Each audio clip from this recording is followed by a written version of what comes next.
নমস্কার বন্ধুরা, আজকে আমি তোমাদের সঙ্গে শেয়ার করছি বাংলা সাহিত্যের এক অমূল্য রত্ন কপালকুণ্ডলা নিয়ে কিছু কথা। 1866 সালে বঙ্কিমচন্দ্র চট্টোপাধ্যায় লিখেছিলেন তাঁর দ্বিতীয় উপন্যাস কপালকুণ্ডলা। বাংলা উপন্যাস জগতে এক যুগান্তকারী সৃষ্টি। কপালকুণ্ডলা উপন্যাসের মধ্যে বঙ্কিমচন্দ্র এক অদ্ভুত প্রশ্ন তুলেছেন। প্রকৃতির কোলে বড় হওয়া এক নারীকে কি সমাজের কঠিন নিয়মে বেঁধে রাখা সম্ভব? কপালকুণ্ডলা চরিত্রটি ছোটবেলা থেকে জঙ্গলের মধ্যে এক কাপালিক সাধুর হাতে বড় হয়েছে।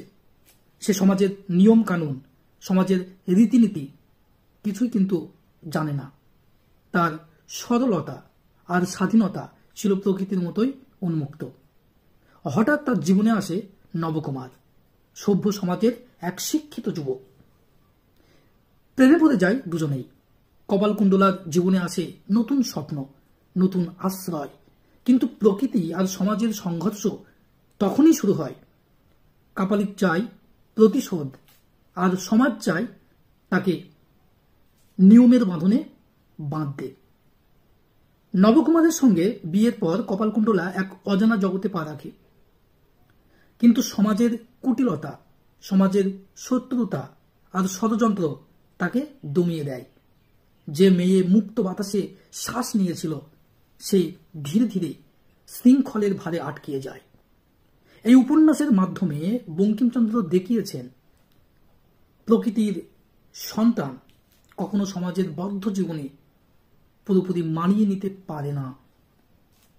শেষ পর্যন্ত কপালকুণ্ডলার পরিণতি বড়ই মর্মান্তিক, কিন্তু সেটাই আমাদের শেখায় ভালোবাসা আর স্বাধীনতার মূল্য কতটা গভীর। কপালকুণ্ডলা শুধু একটি প্রেমের গল্প নয়, এটি মানুষের স্বাধীনতা, সমাজের শৃঙ্খল আর মানবিক সম্পর্কের এক জটিল উপাখ্যান। বঙ্কিমচন্দ্র তাঁর ভাষার জাদুতে এক সাধারণ গল্পকে চিরন্তন করে তুলেছেন। আজও যখন আমরা কপালকুণ্ডলা পড়ি, তখন দেখি আমাদের সমাজে আজও অনেক কপালকুণ্ডলা আছে যারা স্বাধীন হতে চায়, কিন্তু সমাজের নিয়মে তারা কতটা বন্দী। আপনারা যদি কপালকুণ্ডলা উপন্যাসটি এখনো না পড়ে থাকেন, তবে অবশ্যই একবার পড়ে দেখবেন। বাংলা সাহিত্যের অমূল্য রত্ন এই উপন্যাসটি যুগ যুগ ধরে পাঠকের মন ছুঁয়ে যাবে, এই বিশ্বাস রাখি। ভিডিওটি ভালো লাগলে অবশ্যই লাইক, শেয়ার আর চ্যানেলটি সাবস্ক্রাইব করবেন, আর কমেন্টে জানাবেন আপনার প্রিয় বঙ্কিমচন্দ্রের উপন্যাস কোনটি। ধন্যবাদ।